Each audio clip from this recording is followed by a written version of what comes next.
पाप और पुण्य। किसी एक गांव में रमन नाम का एक चोर रहा करता था। वो पास के जंगलों से गुजरने वाले रास्तों पर आने जाने वाले मुसाफिरों को वो चाकू की नोक पर लूट लिया करता था। कभी कभी खतरा महसूस होने पर वह उन्हें मारने से भी कातरता नहीं था। उसका एक छोटा सा परिवार था जिसमें उसकी पत्नी, एक बेटा और एक बेटी और उसका बूढ़ा बाप रहा करता था। रमन जब चोरी डकैती करता, इन सब के लिए कुछ न कुछ तोहफे खरीद कर ले जाता था। उसका पूरा परिवार भी जानता था कि वह जो सारी चीज़ें और पैसे लाता है वह चोरी और डकैती के होते हैं। एक बार रमन ने एक बूढ़े आदमी को लूट लिया। वह बूढ़ा आदमी रमन के आगे बहुत रोया और रमन से कहा कि यह पैसे वह उसकी बेटी की शादी के लिए दूसरे गांव से उधार लाया है। कृपया करके वह उन्हें न लूटें, वरना वह अपनी बेटी की शादी नहीं करा पाएगा। लेकिन रमन को इस बात से कोई फर्क नहीं पड़ता था, इसलिए रमन ने उस बूढ़े आदमी को धक्का मार दिया और उसका सारा पैसा छीनकर अपने घर लौट आया। घर पहुंचने पर रमन के पिता ने उसे पूछा कि आज कहाँ से आ रहे हो। तब रमन ने उन्हें बताया कि आज उसने एक बूढ़े आदमी के पैसे लूटे हैं जो अपनी बेटी की शादी के लिए पैसे उधार लेकर अपने घर जा रहा था।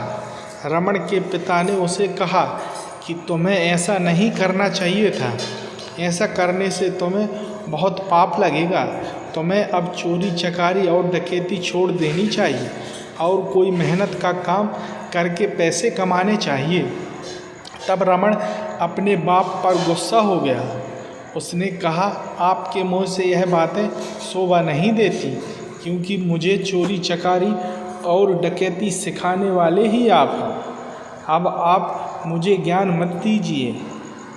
सके तो पिता ने उससे कहा कि हाँ बेटा, मैंने यह पाप का रास्ता तुझे दिखाया है, मगर जब मुझे इस बात का एहसास हुआ कि यह रास्ता गलत है तो मैंने भी अपने बुरे काम करने छोड़ दिए। तुम भी जितने जल्दी हो सके छोड़ दो, नहीं तो आगे जाकर बहुत पछताओगे। लेकिन रमन ने उनकी एक न सुनी और अपना बुरा काम करना जारी रखा। कुछ दिनों बाद रमन फिर से चोरी डकैती करने के लिए जंगल के आने जाने वाले रास्तों पर छिपकर बैठ गया। वहाँ पर एक जोड़ा नया शादी करके आ रहा था। उसने उन्हें पकड़ लिया और चाकू दिखाकर सारा पैसे और जेवरात मांगने लगा।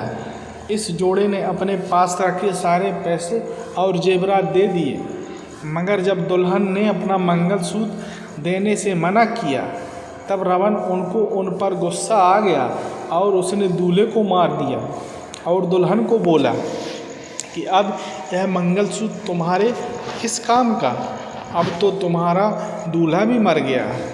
लाओ इस मंगलसूत्र को निकाल कर मुझे दे दो। नई शादी करके आई दुल्हन अपनी आँखों के सामने अपने पति को मरता हुआ देख खुद भी सदमे से मर गई। यह सब घटना हो रही थी, तब पास के पेड़ के नीचे बैठा साधु ये सब देख रहा था। साधु ने रमन को अपने पास बुलाया और उससे कहा कि तुम्हें इतना मूल्यवान मनुष्य जीवन मिला है और तुम इसे इतना भयंकर पाप करके व्यर्थ कर रहे हो। तुम एक ईमानदारी भरा जीवन क्यों नहीं जीते। तब रमन ने उन्हें कहा, मैं अपने लिए नहीं करता, मैं अपने परिवार के लिए करता हूँ।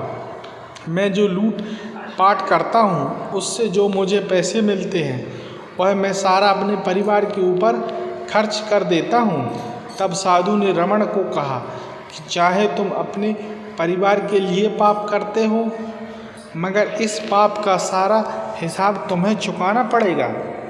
हाँ, मगर अगर कोई भी अपनी मर्जी से तुम्हारे पाप में भागीदार बनता है तब बात अलग होगी।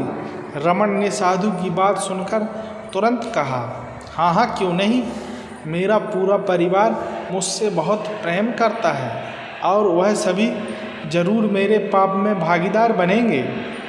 आखिरकार मैं यह सब उनके लिए तो करता हूँ। साधु ने रमण से कहा कि हो सकता है यह तुम्हारा भ्रम हो। इस बात को स्पष्ट करने के लिए तुम्हें अपने परिवार से एक बार पाप की हिस्सेदारी लेने के लिए पूछ लेना चाहिए। रमण को साधु की बात पर विश्वास नहीं हुआ, लेकिन उसने सोचा कि एक बार पूछने में क्या जाता है।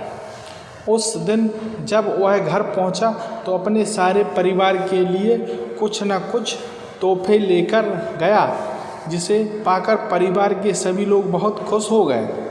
उसने सबसे पहले अपने पिताजी से पूछा, क्या आप मेरे पापों में भागीदार होंगे? पिता ने उससे कहा कि बेटा, मेरे खुद के ही इतने सारे पाप हैं जिनका पछतावा मैं अब तक कर रहा हूँ। भला मैं तुम्हारे पाप में भागीदार कैसे बनूँ? और वैसे भी मैं तुमसे यह काम छोड़ने के लिए तो पहले से कह रहा हूँ। बाद में रमण अपनी पत्नी और बच्चे के पास गया। अपनी पत्नी और बच्चे से भी यही सवाल किया कि क्या वह उसके पाप में भागीदार बनेंगे। तब उसकी पत्नी और बच्चे ने उससे कहा कि आप जो कुछ भी करते हैं वह हमारे लिए नहीं करते, बल्कि आप इसलिए करते हैं क्योंकि आपकी वह जिम्मेदारी है। आप अपनी जिम्मेदारी चोरी डकैती करके पूरी करो। हमने ऐसा कभी नहीं कहा। वो पूरी तरह आपका फैसला है। इसलिए इससे मिलने वाले पाप में हम आपके भागीदार कैसे बने? अपने परिवार का जवाब सुनकर रमण की आंखें खुल गईं। वो तुरंत जंगल में पेड़ के नीचे बैठे साधु के पास गया और सारी बात साधु को बताई, और उसने उनसे यह भी पूछा कि वह कैसे अपने पाप कम कर सकता है। साधु ने उससे कहा, अपने सारे बुरे काम तुरंत बंद कर दो और तुम्हारे पास जो कुछ है, तन मन और धन, उन सब से अच्छाई के काम करना शुरू कर दो, जिससे तुम्हारा पाप धीरे धीरे कम हो जाएगा। उस दिन से ही रमण ने सारे बुरे काम बंद कर दिए और अच्छाई के कामों में लग गया। मित्रों, कभी आप लोग भी अपनी जिम्मेदारियों को पूरा करने के लिए कुछ ऐसे काम तो नहीं कर रहे जिनकी वजह से आपके पाप की गठरी भी भारी होती जा रही हो। याद रखिए, आप जो भी कर्म करते हो उससे मिलने वाला पाप आप चाहकर भी किसी के साथ नहीं बांट सकते।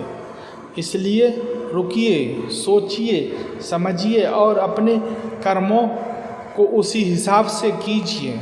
बोलो ओम नमः शिवाय।